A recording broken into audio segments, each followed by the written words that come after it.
치약은 짜야 나옵니다. 그리고 짠 만큼 나오고 짜면 나오게 되어 있어요. 마찬가지로 인생이란 것은 심은 것을 거두는 것입니다.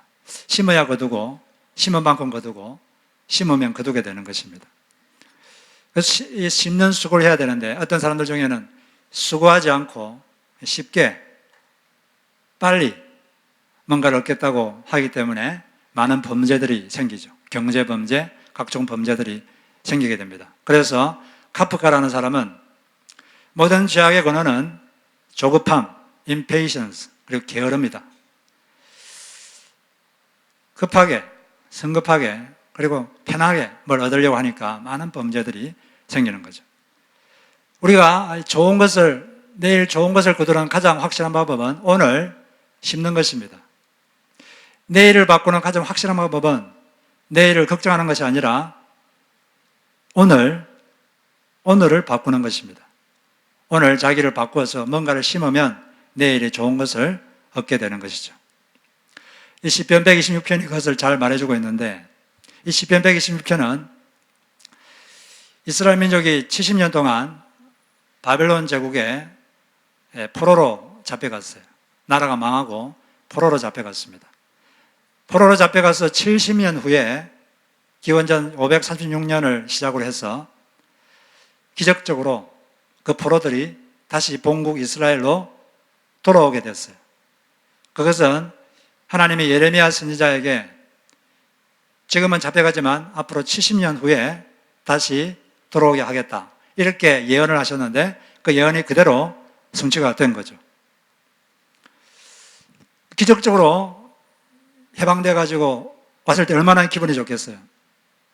그 기분을 오늘 1절에 보니까 이렇게 말하고 있죠. 우리는 꿈꾸는 것 같았도다. 얼마나 기뻤던지. 그 식민지에서 차별받으면서 사는 게 얼마나 괴로웠겠어요. 근데 이제 풀려났으니까 우리가 꿈꾸는 것 같았다. 여호와께서 시온의 포로를 돌려보내실 때 우리는 꿈꾸는 것 같았도다. 그리고 우리 입에는 웃음이 가득하고 우리 혀에는 찬양이 찼었도다. 여호와께서 우리를 위하여 큰 일을 행하셨으니 우리는 기쁘도다. 너무나 기뻤어요. 웃음이 나오고 우리에게도 이런 꿈꾸는 것 같은 그런 날이 올 줄로 믿습니다. 하나님의 약속이 성취되고 하나님의 예언이 성취되면 꿈꾸는 것 같은 그런 날이 오게 되는 것입니다. 여러분 앞에도 하나님께서 좋은 것을 준비하시고 그런 꿈꾸는 것 같은 그런 날이 오게 될 것입니다. 하나님께서 임하시면 이처럼 웃음이 있습니다. 좋은 교회는 웃음이 많은 교회예요. 많이 웃으시기 바라요. 하나님은 기쁨의 하나님이신데 그래서 우리에게 기쁨을 주고 싶어 하십니다. 예수님은 항상 심각했던 게 아니에요. 예수님께서 요한복음 15장 11절에 보면 내가 이것을 너에게 이르면 내 기쁨이 너희 안에 있어 너희 기쁨을 충만하게 하려 함이라. 예수님께서 많은 말씀을 하셨는데 많은 설교를 하셨는데 그 말씀하신 이유가 뭐냐? 내 기쁨, 예수님의 가슴에 있었던 그 기쁨을 너희들에게도 충만하게 너희 가슴에도 가득하게 하려고 내가 이런 말들을 한다고 되어 있습니다. 예수 그리스도를 잘 따를 때 우리 가슴 속에 그런 기쁨이 가득하게 될 것입니다. 근데 우리 예수 믿는 사람들이 궁극적으로 꿈꾸는 것 같은 그런 날을 우리는 기다리고 있죠. 우리가 이 나그네 삶, 이 땅의 삶을 끝내고 이 땅에서 마지막 호흡을 끝내고 눈을 감을 때 바로 다음 순간에 본향, 우리 진짜 고향, 천국에서 눈을 뜨게 될 것입니다. 그때 여러분들은 꿈꾸는 것 같을 거예요. 그 꿈꾸는 것 같은 그 마음으로 예수 그리스도를 찬양하고 감사하게 될 것입니다.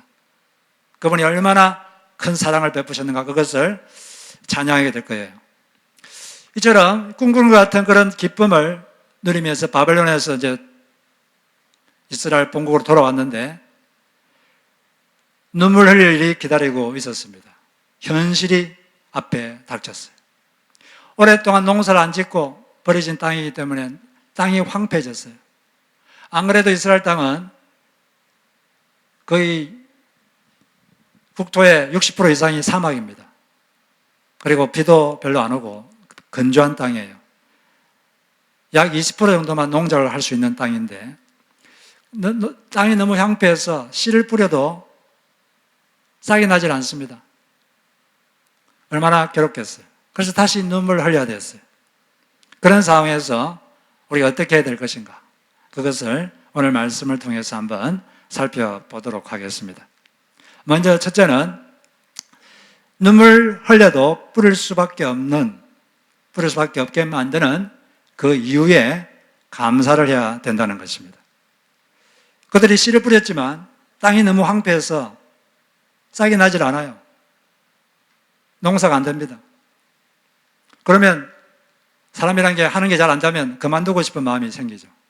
하는 게 안 되면 그냥 다 그만두고 그냥 여행이나 가고 싶고 뭐 다시 그러고 싶지만 그들은 눈물이 나도 계속 씨를 뿌려야 됩니다. 왜 그럴까요? 농사를 안 지으면 가족들이 굶기 때문입니다. 자기가 이제 씨를 그만 뿌리면 이제 자녀들이 울게 되기 때문이죠.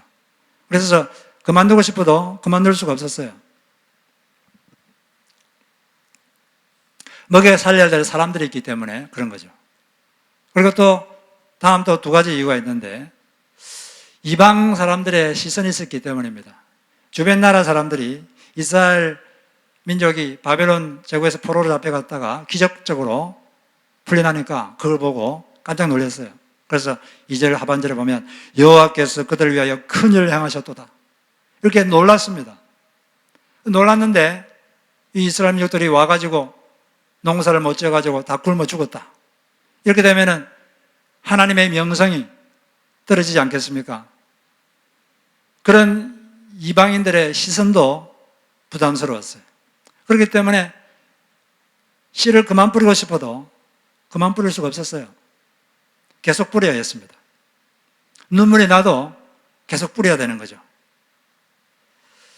그런데 그렇게 계속 뿌리다 보니까 농업 기술도 발달하게 되고 땅은 점점 비옥해지게 되고 점점 더 많은 수확을 거두게 되어서 계속 그 땅에서 살 수가 있게 됐습니다. 그런 정신이 지금까지 이어져 가지고 지금 현재 이스라엘은 아주 땅이 건조하고 농사 짓기가 정말 힘든 땅인데 세계 최고의 선진 농업 강국이 되어 있습니다. 이스라엘에서 농산물을 전 세계로 수출하고 또 농업 기술을 수출하는 그런 나라가 된 거죠. 그때 바로 그런 정신이 이어 내려오지 않았나 그런 생각을 해봅니다. 이와 비슷한 현상이 지금 21세기에도 있습니다. 많은 사람들이 직장생활 하다가 그만두고 싶을 때가 있을 겁니다. 에이, 그만두고 그냥 내가 하고 싶은 것 세상에 다니면서 여행이나 하고 그랬으면 좋겠다. 그런데 그만둘 수 없는 이유가 있습니다. 당장 그만두면 자식들이 굶게 되거든요. 그것 때문에 계속 하는 거죠. 계속 하다 보니까 실력도 늘어나게 되고 또 인정도 받게 되고 그 분야의 실력이 향상되게 되고 또 그 직업에 있음으로써 여러 주변 사람들에게 많은 도움도 주게 되는 그런 일이 일어나는 것입니다. 그런데 그냥 그만두고 싶다고 그만둬버리려면 실력도 쌓아지지가 않고 사람 구실을 제대로 할 수가 없는 거죠. 그래서 당장 보기에 좀 구차해 보이는 그런 것들이 사실은 지금 현재 자기가 있게 하는 이유가 되는 것입니다. 그래도 이 정도 사람 구실을 할 수 있게 되는 이유가 되는 거죠. 그런 것 때문에 여러분, 그래서 감사하시기를 바랍니다. 내가 이것 때문에 이걸 계속해야 돼. 그런 게 아니라 이것 때문에 내가 계속할 수 있구나. 그것 때문에 내가 실력이 늘었구나. 그것 때문에 조금이라도 주변 사람들에게 도움을 줄 수 있게 되었구나. 이렇게 그 이유 때문에 여러분 감사하는 여러분 되시기를 바랍니다. 두 번째는 우리가 계속 씨를 뿌리려면 옆 사람이 울 때 그 감정을 닦아줄 수 있는 사람이 있어야 되는데 우리 그런 사람이 되어줘야 됩니다. 눈물이 나도 가서 씨를 뿌려야 되거든요. 근데 사람이 씨를 자꾸 뿌렸는데도 안 나면 감정이 힘들어집니다. 마음이 힘들어요. 감정을 추스르는 것이 쉽지가 않습니다. 사람은 계속 해야 되는데도 감정이 너무 힘들면 하기가 힘들어요. 그런데 바로 그럴 때 자신의 감정을 추스릴 수 있도록 해주는 그런 사람이 옆에 있는 사람은 행복한 사람입니다. 자기가 감정을 좀 닦아내고 싶을 때 기댈 수 있는 어깨가 있는 사람은 행복한 사람이죠.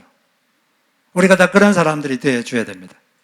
그래서 로마서 12장 15절 보면 즐거워하는 자들과 함께 즐거워하고 우는 자들과 함께 울라. 주변 사람이 울 때 울어주라는 거죠, 같이. 그러면 그 사람이 계속 씨를 뿌릴 수가 있게 되는 것입니다. 어떤 분이 자기 딸이 유치원에 가는 나이가 돼서 5세가 됐는데 유치원에서는 이 똥을 안 누고 집에 와서 똥을 누는 거예요. 그러면서 혼자서는 못 눈다고 그러면서 아빠가 같이 들어와서 이따가 내가 끝나면 뒤를 닦아줘 그러는 거예요. 그래서 딸의 그 뒤를 닦아주고 그랬습니다. 그런데 그런 걸 하면서 이분이 한 가지 느낀 게 있었어요. 이 사람이란 건 밥을 먹으면 뒤로 싸고 또 뒤를 닦아줘야 되듯이 이 인간이란 건 감정을 닦아줄 필요도 있는 것이구나. 감정이 힘들 때 그 감정을 닦아내줄 사람이 필요하다. 이런 생각을 하게 됐습니다.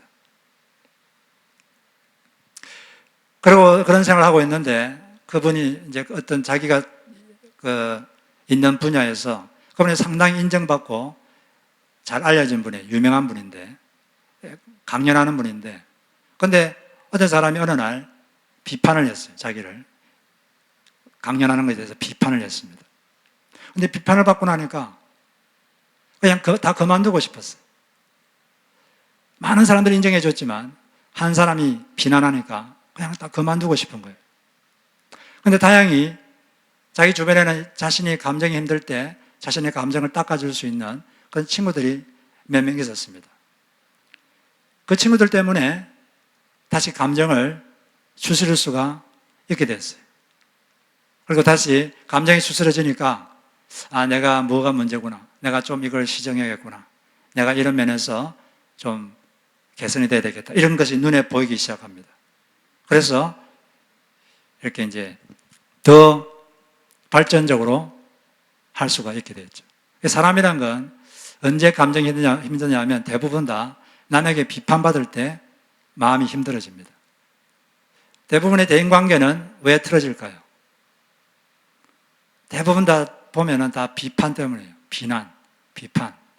그 비난의 말이 사람들의 관계를 틀어지게 하고 마음을 힘들게 하고 계속하지 못하게 만들고 그렇습니다. 그렇기 때문에 여러분 가능하면 비난하지 마세요. 비난하지 말고 대안을 제시하세요.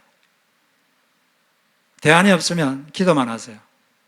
그리고 비판하지 말고 정중하게 부탁하세요. 그게 훨씬 더 효과적입니다. 그래서 우리도 이 감정이 이렇게 힘들어질 때가 있는데 그때 누군가가 자기를 뒤를 닦아주면, 감정을 닦아주면 계속할 수가 있는 거예요. 그 아버지가 딸의 뒤를 닦아줄 때 내가 왜 너 뒤를 닦아줘야 돼? 너는 이것도 못해? 그런 태도가 아니라 그냥 닦아줄 때 그 사람은 다시 새롭게 시작할 수 있는 힘을 얻게 되는 것입니다. 그래서 우리가 살다 보면 주변 사람들이 자기 힘든 걸 말할 때가 있죠. 그럴 때 짜증내지 말고 일단 공감하시길 바랍니다. 공감해주면 그 사람 마음이 추스러지고 다시 제정신이 돌아와서 더 잘할 수가 있는 거예요. 근데 감정이 이렇게 확 무너지면 사람이라는 게 계속하기가 힘듭니다. 감정이 힘들 때 자꾸 충고하려고 그러고 자꾸 비판하려고 그러지 마시고 일단 공감하는 게 필요한 겁니다.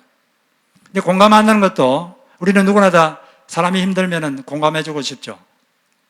그런데 마음은 있는데 이거 어떻게 해야 되나 또 그걸 잘 모를 경우가 있습니다. 사람마다 다 다르고 공감하는 방법도 다 다른데 제가 이번에 가서 한 가지 배운 게 있어요. 어떻게 사람들의 감정을 닦아주는가, 어떻게 공감해 주는가. 다음과 같은 말을 하면 됩니다. 한번 따라해 보세요. 꾸나 꾸나 꾸뇨 꾸뇨. 꾸나 꾸나 꾸뇨 꾸뇨. 이게 무슨 말입니까? 누가 참 힘들어요 그러면 참 힘들겠구나, 힘들겠군요, 꾸나 꾸뇨 그렇게 말하는 거죠. 저 너무 힘들어요, 참 힘들겠군요. 그게 뭐가 힘들어요? 이게 아니라 참 힘들겠군요. 저 화가 많이 나요. 참 화가 많이 나시겠군요. 저는 듣기만 해도 화가 나는데 본인은 얼마나 화가 나시겠어요? 화가 나시겠군요. 이렇게 하는 거죠. 또 자기보다 어린 사람이 그러면 힘들어요 그러면 너 좀 힘들겠구나. 그만두고 싶어요. 참 그만두고 싶겠구나. 이렇게 감정을 받아주는 거죠. 그러면 그 사람이 감정이 추스러지면 다시 제정신이 들어서 다시 시작할 수가 있는 것입니다. 근데 힘들어하는 사람한테 자꾸 충고하려고 그러고 비판하려고 그러고 그러면 이 감정을 추스르지 못하기 때문에 그 사람은 계속할 수가 없어요. 근데 우리에게는 이처럼 늘 우리에게 공감해 주는 분이 계시죠. 우리가 우리의 감정을 그대로 말씀드리면 우리를 비판하지 않으시고 너 참 힘들겠구나. 너 참 힘들겠구나. 괜찮아. 이렇게 말해주시는 예수 그리스도가 항상 우리 옆에 계십니다. 그분을 생각하시고 그분께 여러분 마음을 다 토해내시고 감정을 다 토해내시기를 바랍니다. 세 번째는 어떻게 되느냐? 올바른 씨앗을 뿌려야 됩니다. 울면서 씨앗을 열심히 뿌렸는데 나중에 보니까 잡초 씨앗을 뿌려가지고 아무것도 열매가 없어요. 잡초밖에 없어요. 열심히 했는데 밤낮으로 열심히 했는데 잡초밖에 없어요. 그러면 그게 무슨 소용이 있습니까? 그래서 갈라디아서 6장 7절 8절은 말합니다. 스스로 속이지 말라. 하나님은 업신여김을 받지 아니하시나니 사람이 무엇으로 심든지 그대로 거두리라. 자기 육체를 위하여 심는 자는 육체로부터 썩어질 것을 거두고 성령을 위하여 심는 자는 성령으로부터 영생을 거두리라. 영생을 거둔다. 영원한 가치가 있는 것을 거둔다는 거겠죠. 자기 육체를 기쁘게 하기 위한 것을 심을 것인가? 육체의 욕망만 기쁘게 하는 것을 위해서 심을 것인가? 아니면 성령을 기쁘게 하는 것을 위해서 심을 것인가? 이걸 자기가 선택해야 돼요. 사람은 누구나 다 예수를 믿는 사람은, 예수를 믿어서 정말 성령님이 계신 사람은 어떤 일을 하려고 할 때 본능적으로 압니다. 이것이 성령님을 기쁘시게 하는 행동인지 아니면 자신의 육체를 기쁘게 하는 행동인지 누가 말해주지 않아도 다 알아요. 누가 말해줄 필요가 없습니다. 자기가 마음 깊은 곳에서 느끼는 그 느낌대로 하면 돼요. 그런데 속에서 하나님의 영이 하는 그 말을 따르지 않고 자기의 육체의 욕망을 위해서만, 육체의 욕망을 위해서 어떤 것을 심고 나면 결국은 가슴을 치며 후회할 날이 오게 됩니다. 그럴 때는 하나님을 원망하지도 말고 타인을 원망하지도 말고 그때는 빨리 회개해야죠. 그때는 빨리 돌이키는 겁니다. 제일 늦었다고 생각할 때가 가장 빠른 때죠. 근데 어떨 때는 자신이 뭘 하려고 하는데 이것이 성령님을 기쁘게 하는 것인지 자기 육체를 기쁘게 하는 건지 잘 모를 때가 있어요. 그럴 때는 어떻게 하면 될까요? 그럴 때는 성령님께 물어보면 돼요. 주님께. 주님, 이것이 저 육신을 즐겁게 하는 겁니까? 아니면 성령님을 즐겁게 하는 것입니까? 질문해 보세요. 질문하면 속에서 답이 나옵니다. 그럼 그 답대로 하면 돼요. 안에 성령님이 계시는 분들은 그렇게 질문하면 반드시 성령께서 그걸 반드시 가르쳐 줍니다.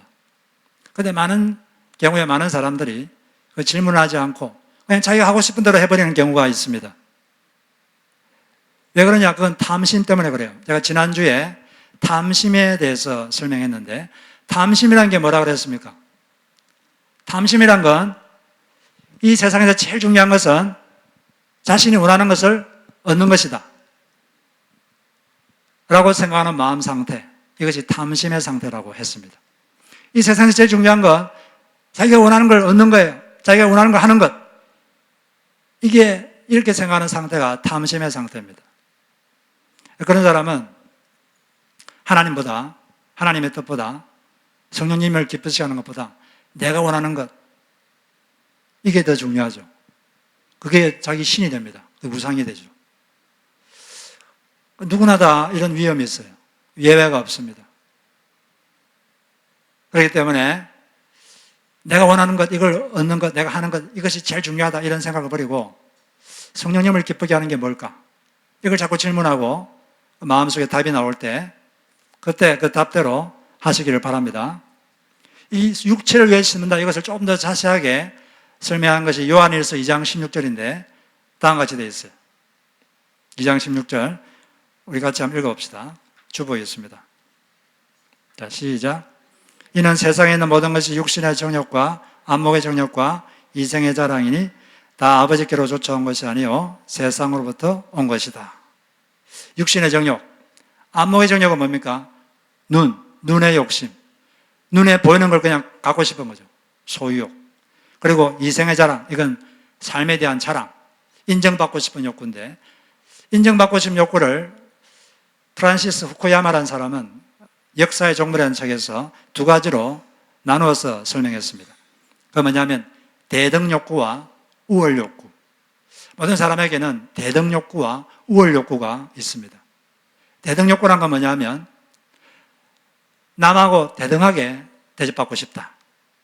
남만큼 대접받고 싶다. 그런 욕구죠. 대등욕구. 그래서 남이 자기를 차별하면 아주 기분이 나쁩니다. 남처럼 대접받고 싶은 그런 대등욕구가 다 있어요. 그런데 조금 더 나아가가지고 우월욕구가 있습니다. 이건 뭐냐면 나는 당신보다 더 우월해. 이것을 증명하고 싶은 그런 욕구가 사람들이 아주 강합니다. 그래서 어떤 경우는 자신이 남보다 더 우월하다는 것을 증명하려고 자기 목숨도 바쳐요. 나는 당신보다 더 우월해. 이걸 증명하고 싶어서 온갖 걸 다 합니다. 많은 사람들이 이 욕구에 잡혀 있어요. 그러지 못하면 힘들어하고 그런 아주 삶을 사는 사람들이 많습니다. 이 욕구를 충족시키려고 밤이고 낮이고 씨를 뿌리는 사람들도 있어요. 그러나 예수 믿는 사람들은 그런 욕구에 지배당하는 것이 아니라 뭐가 지배해야 될까요? 성령님을 기쁘시게 하는 것. 이것이 바로 우리의 삶을 지배하는 기본 기준이 되어야 되는 것입니다. 그래서 항상 이것이 내 육체를 즐겁게 하는 것인가 아니면 성령님을 기쁘게 하는 것인가 이것을 반드시 질문하시기 바랍니다.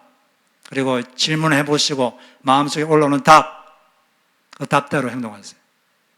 그럴 때 여러분의 삶에 꿈꾸는 것 같았도다 이런 고백을 할 날이 속히 오게 될 것입니다.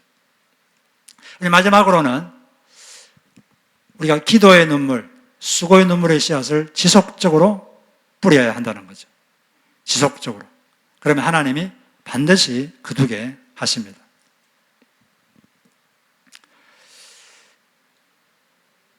지속적으로 뿌려야 돼요. 눈물 흘리며 씨를 뿌리는 자는 기쁨으로 거두리로다. 거둘 것이다. 울며 씨를 뿌리러 나간 자는 반드시 기쁨으로 그 곡식단을 가지고 돌아올 것이다.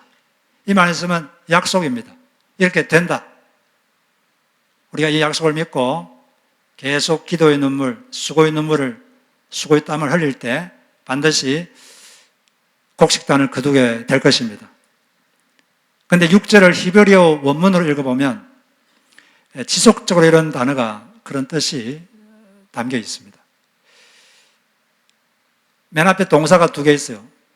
간다, 간다 두 가지가 있는데 그래서 이걸 정확하게 번역하면 울면서 씨를 뿌리러 나가고 나가는 자는 반드시 의심 없이 곡식단을 가지고 돌아온다.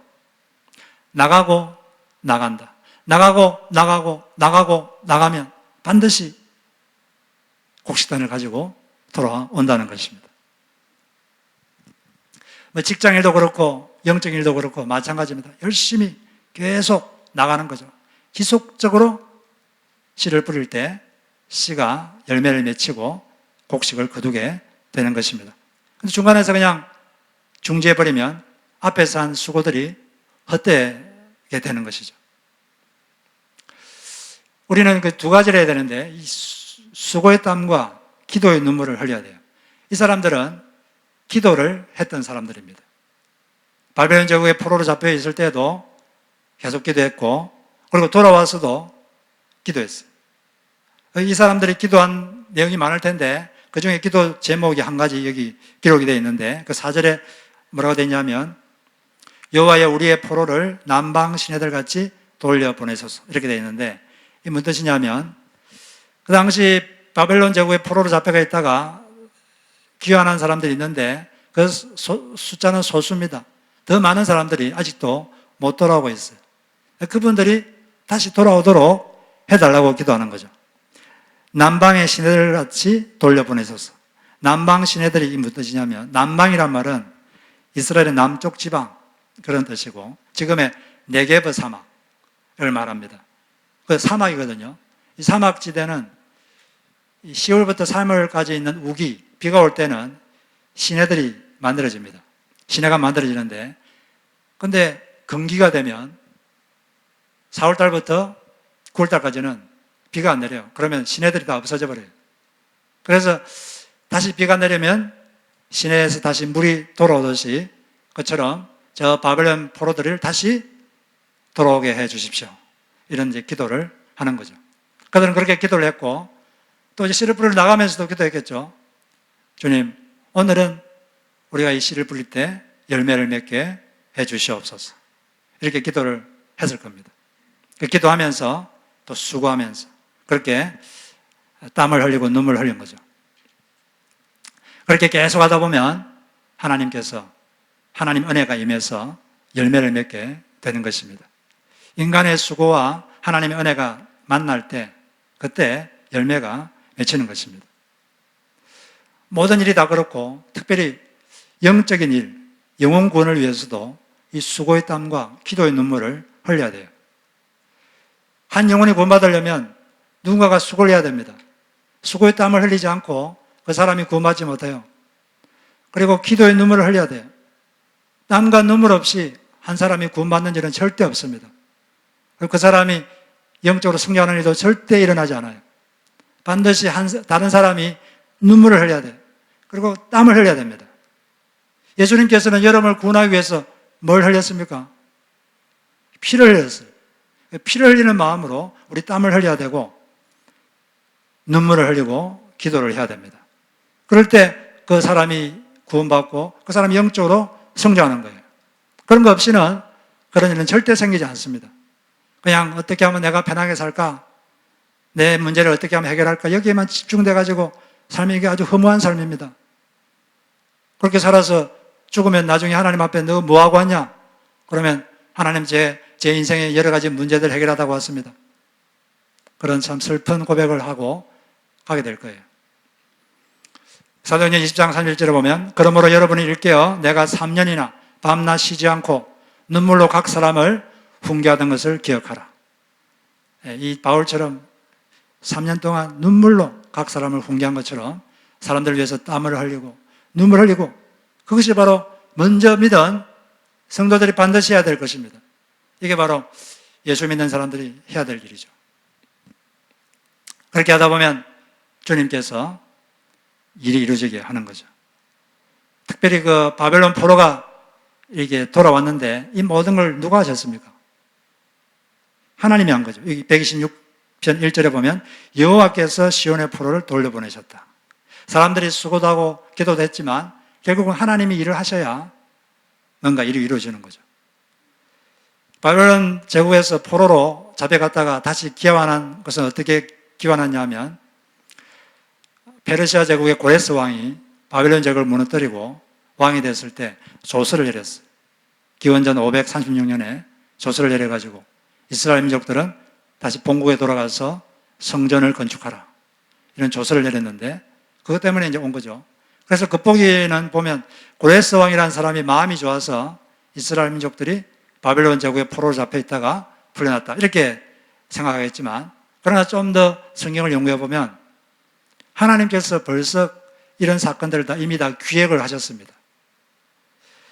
이 고레스라는 사람이 태어나기도 전에, 태어나기 150년 전에 이사야라는 선지자가 아직 태어나지 않은 사람의 이름까지 말씀하고 그 사람이 무슨 일을 할 건지 예언한 게 있어요.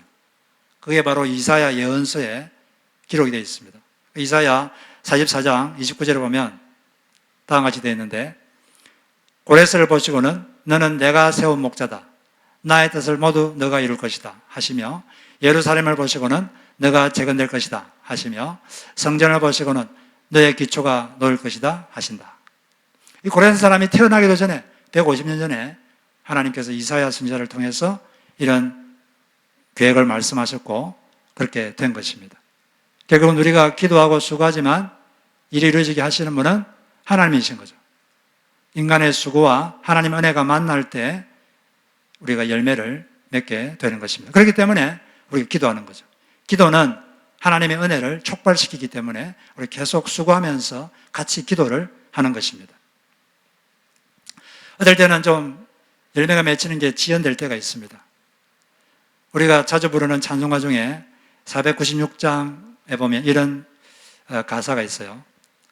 씨를 뿌릴 때 나지 아니할까 염려하며 심히 애탈지라도 나중 예수께서 칭찬하시리니 기쁨으로 단을 거두리로다. 어떨 때는 이 씨가 안 나면 어떻게 하나, 싹이 안 트면 어떻게 하나 심히 염려가 되고 애가 탈지라도 계속 씨를 뿌리면 주님께서 칭찬하시고 반드시 단을 가지고 돌아오게 되는 것입니다. 그렇기 때문에 가능하면 씨는 많이 뿌리는 게 좋아요. 많이 뿌리고 이렇게 하면 비록 우리가 연약해도 하나님께서 열매를 거두게 하시는 것입니다. 제가 이번에 컨퍼런스 가가지고 많은 좋은 게 있었는데 그중에 특별히 어떤 사모님이 간증을 하셨는데 그게 상당히 인상적이었어요. 이분은 아주 그 엮이는 가정에서 자랐습니다. 아버지는 평소에는 좋은 분인데 술만 드시면 어머니를 막 폭행하는 거예요. 어떨 때는 어머니를 보호하려고 자기가 대신 맞았습니다. 매를 맞고. 근데 어떨 때는 그러지를 못해서 자기 눈으로 어머니가 맞는 걸 봐야 되고 그런 어린 시절을 지냈기 때문에 이 정신적으로 트라우마가 있는 거예요. 그게 이제 주변 사람들하고 관계를 맺으면서 좀 안 좋은 영향을 줄 때가 가끔 있었습니다. 그 정신적 상처 때문에 조급해지고 여유가 없고 다른 사람들을 막 몰아치려고 그러고 이런 것 때문에 다른 사람들이 힘들어했어요. 그럼에도 불구하고 이분이 목회자의 아내가 되어서 성경적인 교회를 세워보려고 노력했을 때 그때 그분의 성품도 점점 여유를 찾게 되고 또 그 교회가 많은 문제들이 있어서 아주 문제가 많았는데 점점 교회가 안정이 되고 또 자기를 통해서 교회를 통해서 많은 사람들이 예수님을 믿게 되고 또 그들이 예수님의 제자로 성장하게 되고 그리고 많은 교인들이 행복하게 주님을 섬기는 모습을 보면서 너무 기뻤어요. 그리고 자기도 아주 행복하게 이 교회를 섬기는 게 너무나 기뻤습니다. 너무 감사했어요. 그래서 어느 날 하나님께 이렇게 여쭤봤습니다. 주님, 제가 어릴 적에 다니던 교회는 저보다 훨씬 더 나은 친구들이 많았는데 왜 하필 저를 선택하셨습니까? 이렇게 물어봤을 때 주님께서 그 마음 깊은 곳에 다음과 같이 말씀하셨습니다. 그 이유는 너가 가장 연약하고 불쌍하기 때문이다. 너는 내가 없으면 살 수 없기 때문이다. 이렇게 말씀을 하셨다고 합니다. 이분이 아주 연약한 자이고 불쌍한 자매이지만 그분이 열심히 씨를 뿌리고 수고하고 그랬을 때 하나님께서 그 자매를 통해서 여러 가지 많은 좋은 일들을 이루신 거죠. 우리가 비록 연약하지만 하나님께서 일하실 걸 믿고 어떨 때는 씨가 나지 않으면 어떻게 하나 심히 염려가 되고 애가 타도 계속 씨앗을 뿌리면 언젠가 반드시 곡식단을 갖고 돌아오게 될 줄로 믿습니다. 그 날을 보면서 나쁜 씨앗 말고 좋은 씨앗, 하나님을 기쁘게 하는, 성령님을 기쁘게 하는 그런 좋은 씨앗을 지속적으로 뿌리시기를 주의 이름으로 축복합니다.